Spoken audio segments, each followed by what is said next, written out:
Right now on News 4 at 4, Zika outbreak. Officials have a new warning tonight. Learn the new way the virus is spreading in our country. And it's the worst drought in our history. What the village of North Collins is asking people to do to conserve water.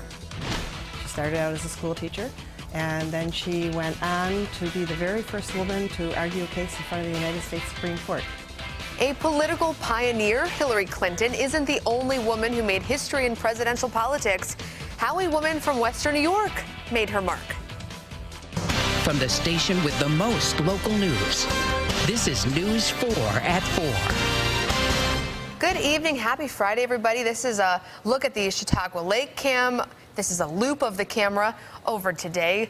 Good afternoon, everybody. Thank you so much for spending part of your Friday with us. We start with Andrew because it is Friday and people want to know about the weekend. Well, we do have a little bit of rain on the way, and I know a lot of things going on this weekend. The timing could be a little bit better. It's not going to be terribly widespread, but all in all, we definitely still need the rain and a whole lot of it. So any rain we do see is good news. Like the rain we're seeing right now down at Chautauqua Lake. You see some sunshine earlier this afternoon, and here comes that storm moving on in, and visibility just drops there. And there's a look at 4 on Doppler radar. We're seeing some of those thunder showers confined to the southern tier, really right along the 86 endpoints south for the most part. And this activity well south of the metro area. So here in Buffalo, we're looking dry this evening. Still pretty warm out there. Temperatures in the low to mid 80s. 83 right now in Buffalo. A little cooler in parts of the southern tier where we are seeing some of that rain as a result. Olean dropping back 68 right now with storms in the vicinity and a breeze, slight breeze, around 10 to 13 miles an hour coming out of the north and northeast. Hey, if you're heading to a Coca-Cola Field, even though we have some showers on our radar, we're looking dry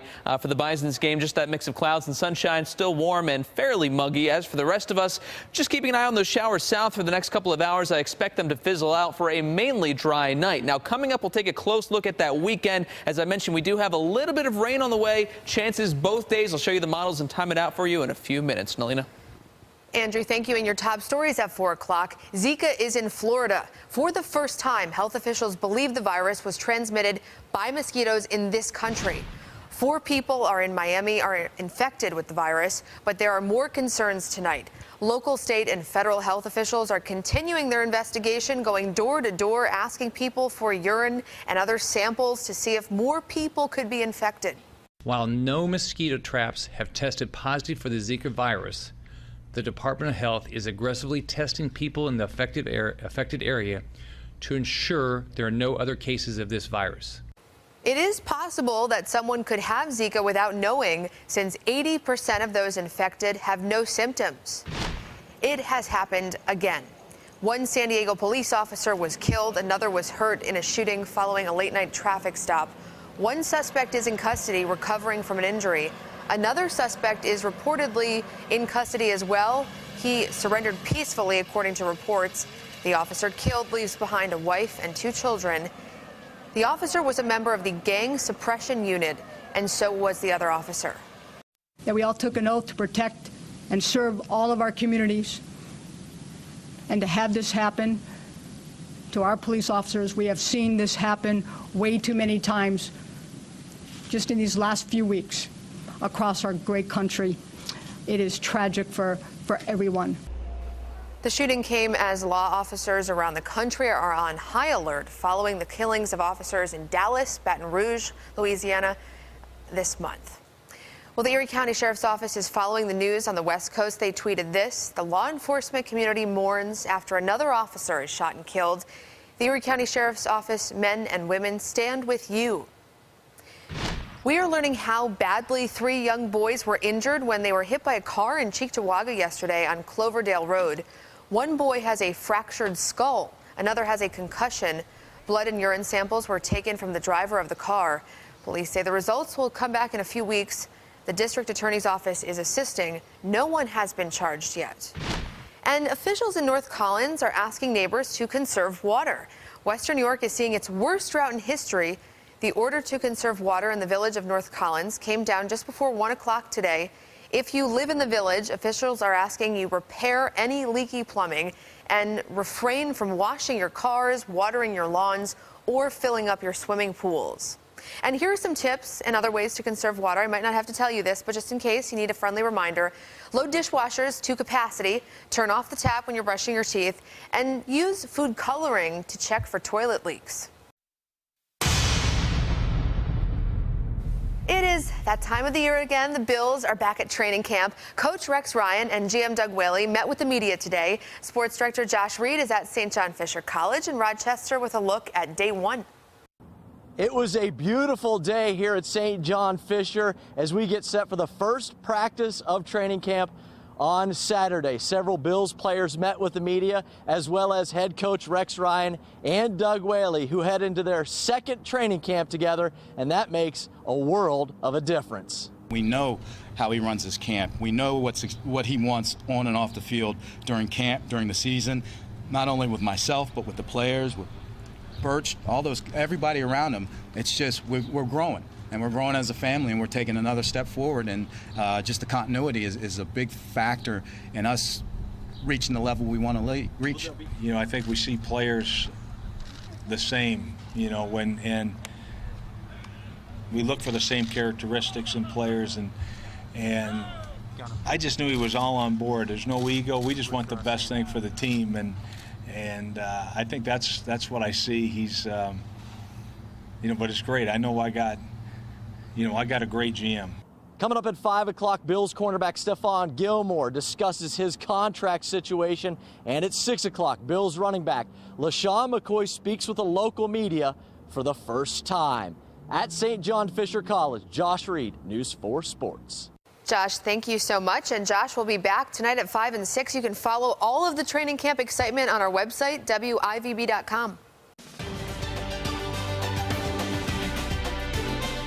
And so, my friends, it is with humility, determination, and boundless confidence in America's promise that I accept your nomination for President of the United States.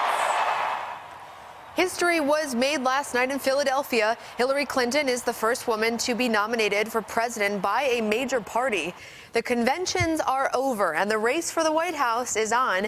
In 101 days, you will vote for the next president of the United States. Weijia Jiang has the latest from the campaign trail. In her acceptance speech Thursday, Hillary Clinton laid out her goals for leading America. My primary mission as president will be to create more opportunity and more good jobs with rising wages. And she made her case for why Donald Trump is not fit to be in the White House. A man you can bait with a tweet is not a man we can trust with nuclear weapons. Trump responded with a series of tweets questioning her stance on ISIS, immigration, and her character, saying corruption and devastation follows her wherever she goes. Now the campaigning for November begins in earnest. Clinton will hold a rally with her running mate, Senator Tim Kaine, here in Philadelphia before leaving on a bus tour of Pennsylvania and Ohio, both key battleground states. Very excited about the next 101 days. It is a real honor to be asked by Hillary Clinton to be her running mate, and we got a lot of work to do. Trump never stopped campaigning this week. He told voters in Iowa Thursday that the Democrats' convention did not reflect the America he sees. They're not talking about borders where people just pour across. They're not talking about the crime, the kind of crime that we have in this nation. Today, Trump heads west to Colorado, another key state. Weijia Jiang, CBS News, Philadelphia. Hillary Clinton is not the first woman to run for president. Victoria Woodhull from Homer, Ohio, ran for the Equal Rights Party in 1872. Then in the 1880s, a woman from Niagara County ran twice. News 4's Angela Christoforos has Belva Lockwood's story. Angela? Nalina, who knew? I went to the Niagara County Historical Society today to learn more about her. And here's what I found out. She was born in Royalton back in 1830. She was a teacher, eventually became an attorney, and she was a big advocate of women's rights. Belva Lockwood ran on the Equal Rights Party back in 1884 and again in 1888. She was 54 years old the first time she ran. The Historical Society says she was the first female candidate to get votes. both popular and electoral. She got about 4,000 votes. Back then, only men could vote. She became passionate about women's rights while teaching at the Union School in Lockport, where she realized she was getting half the income that men were getting. Belva was an amazing person. She didn't become an attorney until she was in her 40s. She started out as a school teacher, and then she went on to be the very first woman to argue a case in front of the United States Supreme Court.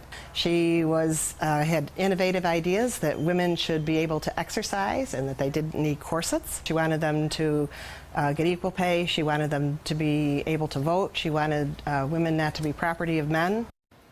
Dunlap says even though Victoria Woodhull was technically the first female nominee for president in 1872, she was ineligible to hold office because she was not 35 and no votes for her were recorded. Lockwood was the first female candidate on official ballots. Live in the studio, Angela Cristoforos, News 4 at 4. History is so important. Angela, thank you so much. Next on News 4 at 4, good for business. The place is benefiting from the lack of rain. And getting young people to embrace the outdoors requires the outdoors to embrace what young people like.